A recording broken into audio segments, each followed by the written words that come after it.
দুর্নীতির বিরুদ্ধে তারুণ্যের একতা, গড়বে আগামীর শুদ্ধতা। প্রতিপাদ্যে নানা আয়োজনে ঝালকাঠির কাঠালে আন্তর্জাতিক দুর্নীতি বিরোধী দিবস পালিত হয়েছে। মঙ্গলবার ৯ ডিসেম্বর দিবসটি উপলক্ষে জাতীয় ও দুদকের পতাকা উত্তোলন, জাতীয় সঙ্গীত, মানববন্ধন ও আলোচনা সভার আয়োজন করে উপজেলা প্রশাসন ও উপজেলা দুর্নীতি প্রতিরোধ কমিটি।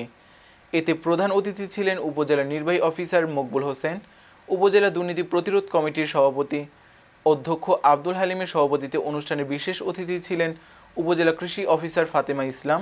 উপজেলা দুর্নীতি প্রতিরোধ কমিটির সাধারণ সম্পাদক খন্দকার মোস্তফা কামালের সঞ্চালনায় এতে আরও বক্তব্য রাখেন উপজেলা মুক্তিযোদ্ধা কমান্ড কাউন্সিলের আহ্বায়ক মুক্তিযোদ্ধা ফজলুল হক মৃধা, উপজেলা দুর্নীতি প্রতিরোধ কমিটির সহসভাপতি অধ্যক্ষ ইদ্রিস মিয়া, সরকারি তোফাজ্জল হোসেন মানিক মিয়া ডিগ্রি কলেজের প্রভাষক সাইদুর রহমান, আমোয়া ইউনিয়ন পরিষদের প্যানেল চেয়ারম্যান নকিরুল ইসলাম ও শিক্ষার্থী জেবা ইসলাম। কোনো প্রতিষ্ঠান বন্ধ হওয়ার সুযোগ নেই, কিন্তু সেখানে আমি দেখেছি বন্ধ। আমি তাৎক্ষণিকভাবে সেই সংশ্লিষ্ট প্রতিষ্ঠান প্রধানের সাথে কথা বলেছি এবং নির্দেশনা প্রদান করেছি যে যতক্ষণ অফিস আওয়াজ থাকবে সেখানে সেবা প্রার্থী আসুক বা না আসুক, তার কিন্তু নৈতিক দায়িত্ব হচ্ছে প্রতিষ্ঠানটি খোলা রাখা, সেবা প্রার্থীর জন্য অপেক্ষা করা।